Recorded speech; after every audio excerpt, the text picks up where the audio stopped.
Welcome to the Making of a Nation, American History in VOA Special English. I'm Steve Ember. This week in our series, we look at the presidential campaign of 1980 and the election of Ronald Reagan. The months before Election Day in November of 1980 were difficult for President Jimmy Carter. Many Americans blamed the Democrat for the nation's economic problems, including high inflation and high unemployment. Many also blamed him for not gaining the release of 52 American hostages in Iran. About a year earlier, Muslim extremists had seized the United States Embassy in Tehran and taken the Americans as prisoners.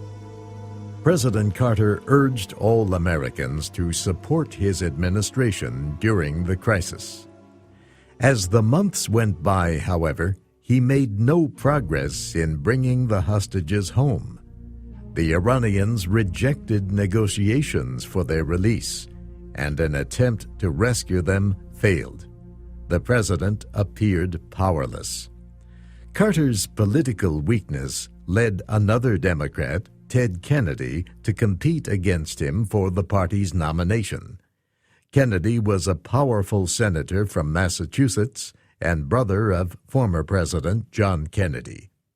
But at their national convention, the Democrats nominated Carter for a second term, along with his vice president, Walter Mondale. Kennedy chose not to support them very strongly, so the Democratic Party was divided for the general election.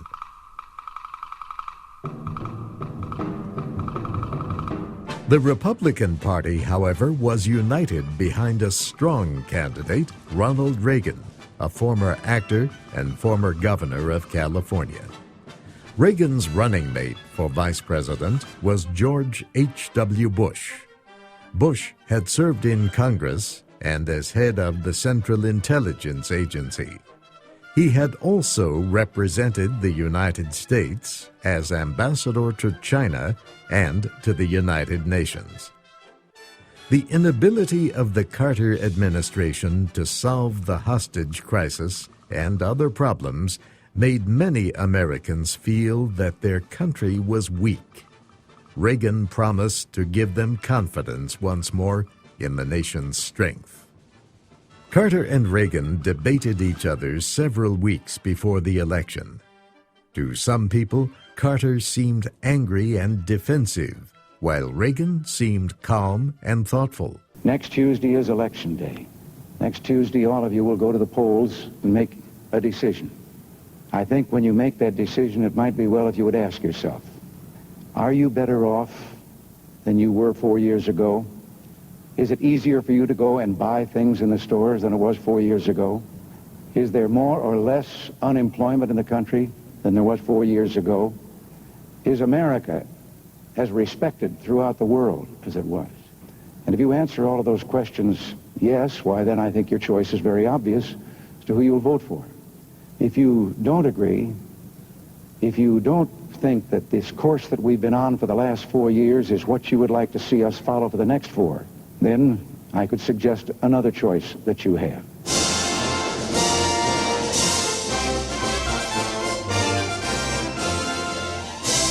On Election Day, voters gave Reagan a huge victory. It became known as the Reagan Revolution. Inauguration Day was January 20th, 1981. Ronald Reagan became the nation's 40th president and, at 69, the oldest ever elected. In his inaugural speech, the new president talked about the goals of his administration. A major goal was to reduce the size of the federal government.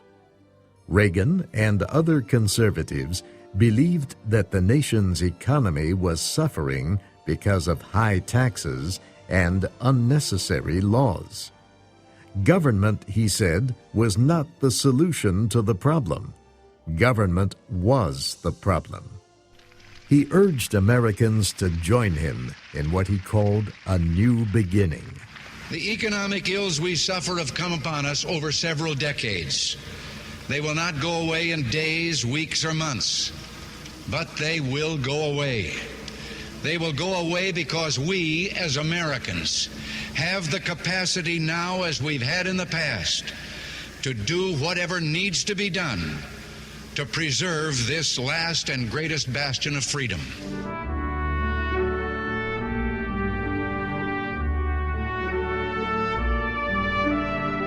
Ronald Reagan was born in 1911 in the small community of Tampico, Illinois. He was a good student and a good athlete. During summers, he worked as a lifeguard at a river and saved a number of swimmers. He studied economics and sociology and was on the swim team at Eureka College, a small school in Illinois. While in college, he became interested in acting. But he did not have enough money to go to New York or Hollywood to study to become an actor. Instead, he tried out for a job as a sports announcer on radio. To show his abilities, he made a recording of a football game in which he announced all the plays. But the game was imaginary. He invented all the action. A radio station in Davenport, Iowa, liked his creativity and gave him the job. Later, Dutch Reagan, as he was called, worked at a radio station in Des Moines, Iowa, and then he moved to the big city, Chicago, where he worked as an announcer for the Chicago Cubs baseball team. In March of 1937, the Cubs were in California for spring training. Reagan went along, and while he was there, he took a screen test with Warner Brothers. The movie studio liked the friendly, handsome young man and offered him a job. In fact, in his first movie, he played a radio announcer. Before long, Ronald Reagan was a Hollywood star. He appeared in many movies, some good, some ordinary, but most very popular with the public. In the 1940 film Knute Rockne, All-American, Reagan played Notre Dame University college football player George Gipp. His deathbed speech contained a line that would often be associated with the Reagan presidency. Ask them to go in there with all they've got.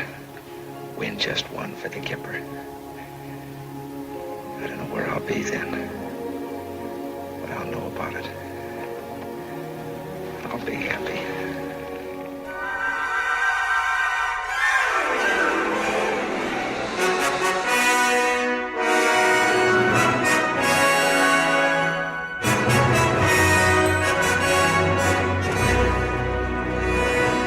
In King's Row, Reagan played a double amputee who had lost both legs.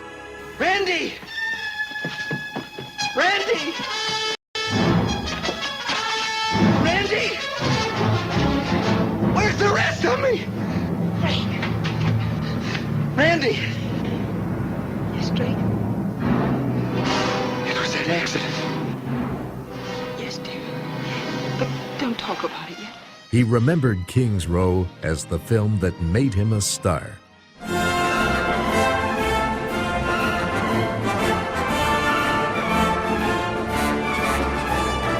During World War II, Reagan joined what was then the Army Air Corps and made training films. Reagan became deeply interested in politics during his years in Hollywood. He started out a liberal, but his political views became increasingly conservative. He served 6 times as president of the Screen Actors Guild, a union of movie actors. He was noted for his opposition to anyone in the movie industry who supported communism. Later, during his presidency, the public learned that he had also been a secret informant for the Federal Bureau of Investigation. This was during a campaign against suspected communist sympathizers in Hollywood. After the war, Reagan guided the Screen Actors Guild through a frightening time for actors and others in the entertainment industry. It was the time of the powerful House Un-American Activities Committee. Its hearings resulted in the feared blacklist. The blacklist was responsible for hurting, even ending, the careers of many in the film and television industries if they were thought to be communists or to have communist sympathies.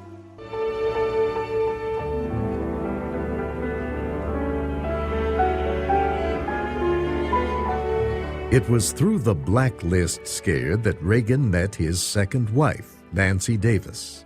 Her name had mistakenly been confused with that of another actress, causing it to appear on a blacklist, and she sought Reagan's help in correcting the mistake. They fell in love and would marry in 1952. Must be a big push this time, Dace.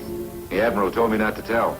Reagan and Nancy Davis appeared together in the World War II drama Hellcats of the Navy, in which he played a naval officer and she a Navy nurse who loved him. The Admiral should have told me not to worry. I thought we settled all that about you and me. It won't stay settled, Case. Not until you tell me you stopped caring. By the early 1950s, Reagan stopped appearing in movies and turned instead to a new medium, television. And every Sunday night, General Electric brings you the finest motion picture stars on TV. The great names in comedy, in mystery, in romance. Every week a star, all summer long, on the General Electric Theater. For many years, Ronald Reagan was the commercial spokesman for General Electric and host of a series of dramatic shows.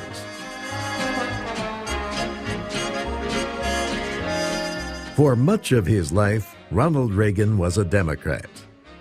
But by 1960, he was making speeches for conservative Republican candidates. In 1966, he became a candidate himself. He ran as a Republican for governor of California. Democrats did not take him seriously. They made fun of some of his movie roles, as in Bedtime for Bonzo, a comedy where his co-star was a chimp. But Reagan had the last laugh. He won the election by almost 1 million votes. As governor, Reagan was praised for reducing the state's debt, but criticized for raising taxes. Some people also thought he reacted too strongly against student unrest on college campuses. But he won re-election in 1970. In 1976, Reagan ran for the Republican presidential nomination. He came close to winning that nomination away from President Gerald Ford. Ford recognized that there was strong support for Reagan among the convention delegates. After accepting the nomination, Ford asked Reagan to share the stage with him. The strong welcome that Reagan received was a clear sign of his future in the party.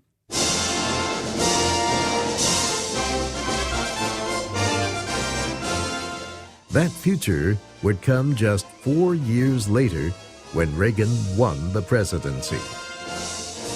On Reagan's Inauguration Day, Iran finally released the hostages it had been holding for 444 days. Walter Cronkite paused in his CBS television coverage of the inauguration for this breaking news report from Dan Rather. Walter, according to our CBS News sources at Tehran Airport, one of the 2 Algerian jetliners is taxiing, or was just a few moments ago. And the drama on the runway of the Tehran Airport continues as the long agony for the brave 52 has continued throughout this morning. Now, as best we can make it out, here is where the situation with the American hostages stands at this moment. They remain in Tehran, or at least they were up until just a few moments ago, at the airport, apparently moments away from their flight to freedom, a few moments after spending 444 days in captivity. And can you imagine what it must have been like inside that airliner for the hostages this morning? As president, Ronald Reagan quickly began work to get Congress to reduce taxes. He also began a weekly series of radio broadcasts. Each Saturday, he would comment on developments in American life and politics. The broadcasts were similar to the fireside chats of President Franklin Roosevelt during the 1930s. Reagan's ability to relate to people earned him the nickname the Great Communicator. 2 months after he took office, Ronald Reagan was shot while leaving an event at a hotel in Washington. In the first moments, no one realized that he had been hit, but there was a bullet in his left lung close to his heart. At the hospital, Reagan jokingly told the doctors, "I hope you're all Republicans." They were able to remove the bullet, and he made a full recovery. But the shooting left his press secretary, James Brady, permanently disabled from a head wound. A Secret Service agent was also seriously wounded. The gunman, 25-year-old John Hinckley Jr., was sent to a mental hospital. His explanation for the attack was that he was trying to impress the actress Jodie Foster. We'll continue the story of the Reagan presidency next week.